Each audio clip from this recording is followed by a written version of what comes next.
जिसे जिंदगी कहते हैं वह मौत से भी बदतर हो गई। एक छोटी सी कहानी है। एक जादूगर था। उस जादूगर ने जिंदगी भर मेहनत करके, साधना करके कुछ रासायनिक तत्व खोजकर अमृत का पता लगा लिया। उसने पा ली वह चीज जिसको पीने से आदमी अमर हो जाता है। तब वह 70 साल का हो गया था। वह उस प्याले को प्रसन्न होकर मुंह तक ले गया कि अब पी लूं, लेकिन तभी उसे ख्याल आया कि फिर मर न सकेंगे, क्योंकि अमृत पीने के बाद मृत्यु नहीं होती। उसने कहा, 2 मिनट फिर से सोच लूं, क्योंकि यह तो बहुत मुश्किल बात है। अमृत पीने के बाद फिर मर न सकेंगे। उसके भीतर से किसी ने कहा, जरा सोच लो, सदा रहने का इरादा है, फिर मरना असंभव है। फिर पहाड़ से कूदो, चोट न लगेगी। पानी में डूबो, डूब न सकोगे। आग में जलो, जल न सकोगे। अमृत पीने के बाद फिर मौत नहीं आती। उसने प्याला नीचे रख दिया और कहा, 2 दिन सोच लूं, इतनी जल्दी क्या है। 2 दिन सोचा तो उसे लगा कि बहुत खतरा मोल ले लिया। यह बहुत खतरनाक है। वह अमृत के प्याले को, जिसे खोजने के लिए पूरी जिंदगी गंवा दी थी, पा तो लिया, लेकिन पीने की हिम्मत न जुटा सका। फिर उसने सोचा कि इतनी मेहनत बेकार चली जाएगी, कुछ मित्रों से पूछ लेता हूँ।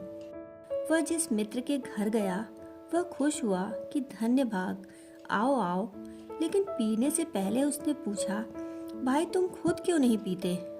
उसने कहा, मैंने सोचा कि पीने के बाद मर न सकूंगा। उस मित्र ने कहा, तो हमको दुश्मन समझा है अपना, कहीं और ले जाओ। वह गांव-गांव घूमता रहा, कोई आदमी न मिला जो उसको पीने को राजी हो। वह सम्राट के पास गया और कहा, मैं थक गया, अब मैं मरने के करीब हूँ। जिंदगी भर मेहनत करके एक चीज खोजी थी, सोचता था कि बड़े काम की है। यह अमृत है, आप पी लें। सम्राट पी गया। आमतौर से सम्राटों में बुद्धि कम होती है, नहीं तो सम्राट न बनना चाहते। पीने के बाद उसने पूछा, अब इसका असर क्या होगा। उस व्यक्ति ने कहा, इसका असर हो चुका, अब आप मर नहीं सकेंगे। सम्राट बोला, मर नहीं सकूंगा, क्या मतलब है तेरा। ये क्या गुस्ताखी है, क्या कभी मर नहीं सकूंगा, पहले क्यों नहीं बताया। उसने कहा, अब कभी नहीं मर सकूंगी। सम्राट बोला, इस आदमी को कैद कर दो। वह आदमी कैद कर दिया गया।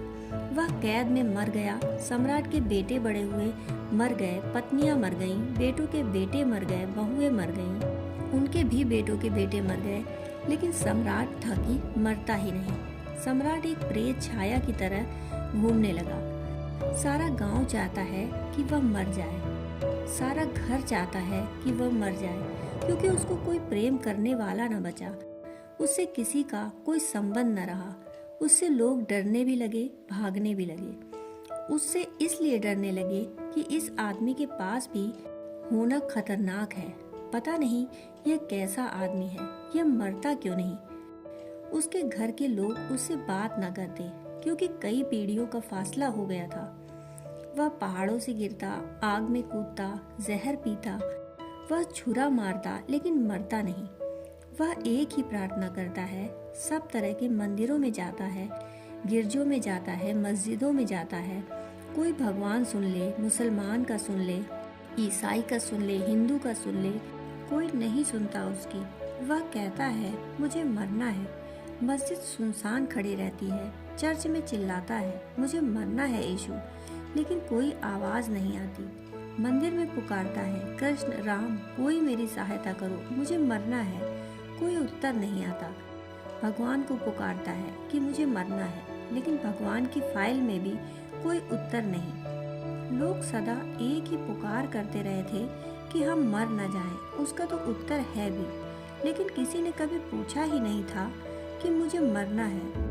सुनते हैं कि वह आदमी अभी भी जिंदा है, लेकिन अब वह दूर जंगलों, पहाड़ों में बच बचकर भागने लगा है। अब वह आदमी से बचता है, क्योंकि आदमी को देखकर उसे ईर्ष्या होती है कि यह तो मर जाएगा और मैं नहीं मरूंगा। अगर उसे पूरी अमृत जिंदगी मिल गई तो उस पागल को इतना परेशान क्यों होना चाहिए? परेशान होने का कारण है जिसे हम जिंदगी कहते हैं वह मौत से बदतर है। वह जिंदगी ही नहीं, वह सिर्फ दुखों की लंबी कथा है। वह तो थोड़े दिनों की है इसलिए हम सह लेते हैं, वह लंबी हो जाए तो बहुत मुश्किल हो जाए। सब लंबी चीज़ें मुश्किल हो जाती हैं, छोटी हैं इसलिए सह लेते हैं। पता नहीं चलता गुजर जाती हैं, लेकिन लंबी हो तो मुश्किल हो जाए। लेकिन क्या इस जिंदगी से हमें ऊब जाना पड़ता है? अगर जिंदगी से भी हम ऊब जाते हैं तो फिर क्या होगा जगत में जिससे हम ना ऊबें? दुनिया में फैली हुई उदासी कहती है, दुख कहता है। दुनिया में फैला हुआ आदमी का जीवन कहता है।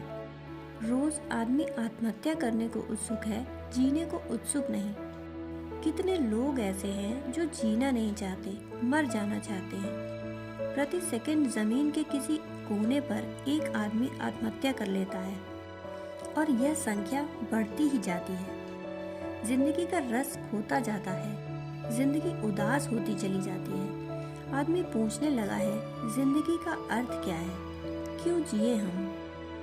दोस्तों, कहानी सुनने के लिए आपका बहुत बहुत आभार।